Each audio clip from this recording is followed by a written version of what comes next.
Alright, so good morning, and we're now live from my center here at Fetis 10 in Tanjung Bunga. So today I'll be explaining to you how rounded back posture happens and why it happens, and I can also explain to you what upper cross syndrome is all about. So today I have Yvonne here, right here. So she's going to help me. Alright, she's going to help me explain to you how rounded back happens and how upper cross syndrome happens. So now, rounded back is very common, especially when we spend so much time sitting on the computer, leaning forward, tilting our head up towards the screen. So over chronic time, long periods of time, our chest gets tightened, our back rounds up. And if you lift gym and you do lots of weightlifting, if you focus a lot on bench press, push-ups, working on your chest and not doing enough for your back, your chest and your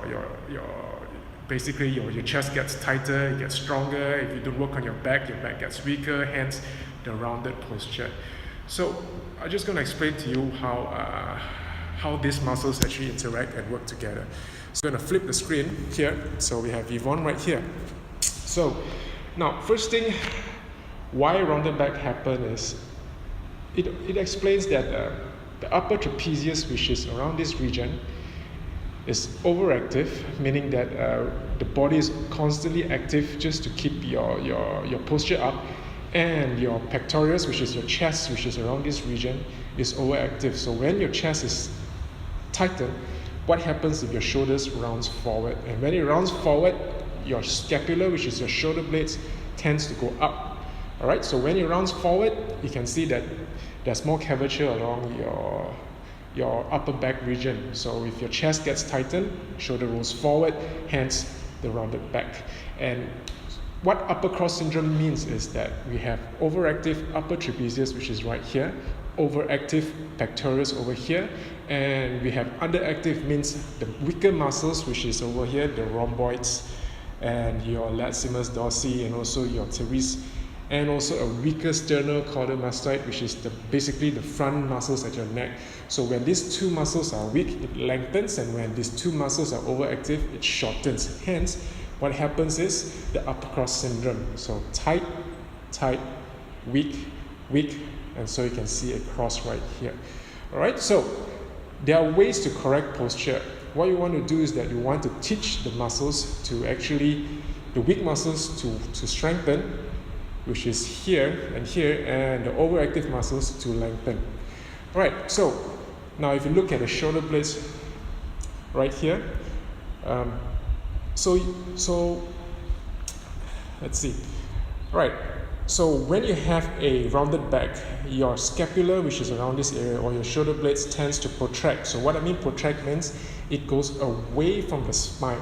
So if your spine is right here, your rounded back, your chest is pulling your scap away from your spine, and your active trapezius goes up. So it elevates up towards your neck, away from your spine. So this is one symptom that we can tell if you have a upper cross syndrome or a rounded back.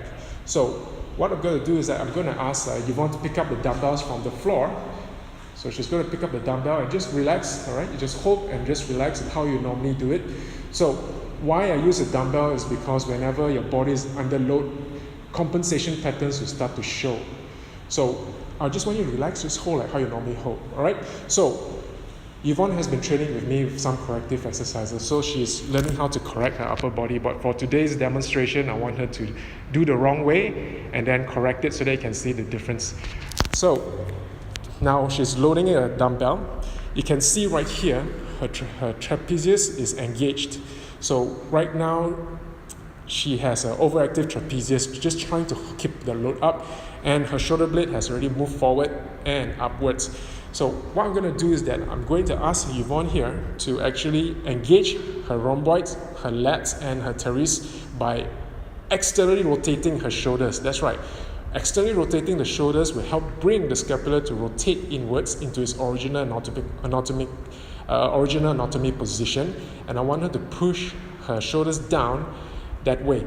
So you can see, okay, Yvonne, you go back to the original position again. Good. So you see how it moved outwards and it moved away from the spine, and now she's going to rotate inwards And you can see that her rhomboids, her lats, and basically her back muscles is engaged to keep this position. So I'm going to go to the side. All right, we're going to repeat again. So you can see there's a curve right here, and overactive upper trapezius here tends to be very, very short over here, and her front neck muscles, which is the sternocleidomastoid, is disengaged.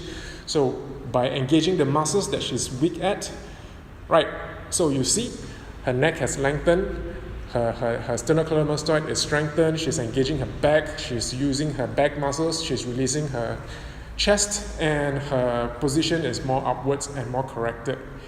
Right? So we're going to see from the front.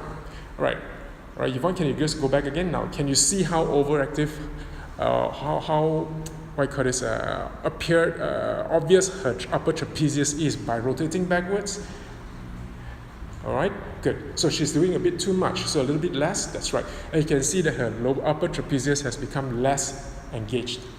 All right, so there are many ways to do corrective exercise to make sure that the posture is corrected. Right, Yvonne, thank you. You can put it down. Right. You will ask, what would good posture do for me? Well, of course, you will get less dysfunctional movement in one way. Then also that if you have overactive trapezius, you tend to get stiff neck along your neck region, especially upper trapezius right here. And one way to tell is that if you start lifting or pulling or lifting weights, and if you get strained neck, it's one of the cue to tell us that you have overactive upper trapezius. So Yvonne, do you get stiff neck often? Yes. Yeah, so Yvonne gets stiff neck often because she has over-engaged her upper trapezius. So we are doing corrective exercise to teach her how not to use the upper trapezius to initiate the movement, but rather using the back muscles and the supporting muscles. So now what happens is that her back muscles is sharing the load with the pectoralis and the upper trapezius. So what happens is that with her corrected posture, she's able to deliver more power, more strength, and also have less stiff neck, migraine, or strain at the neck whenever she exercises or whenever she's basically doing anything throughout the whole day. So by having proper posture, I'm going to explain to you how power or energy transfers from the bottom. All right, so back to Yvonne. So the energy travels from the heel all the way up to the hips. It delivers up to your shoulder blades and it transfers over to your arm. Now, if your scap here is not locked and stable, the energy loses the power loses energy at this area. So, for example, if you have power driving up from the heels all the way up to the hips, if your scap is not stable, you lose energy, probably 10 or 20% energy, and whatever that goes down to your arm is lost. So, if, for example, if you're swinging a racket, or if you're lifting bench press, or you're doing a military press, you lose energy. And with these supporting muscles playing a role with the back muscles, the trapezius and the pecs, all doing this job together, you should be able to lift heavier with less injury. Right? So if you have any questions or any comments, just feel free to drop it below. And if you like this video, don't forget to like me at my Facebook page at facebook.com/KervinPT, or share this video with your friends. So that's about it. So thank you for watching and have a great day ahead. Goodbye.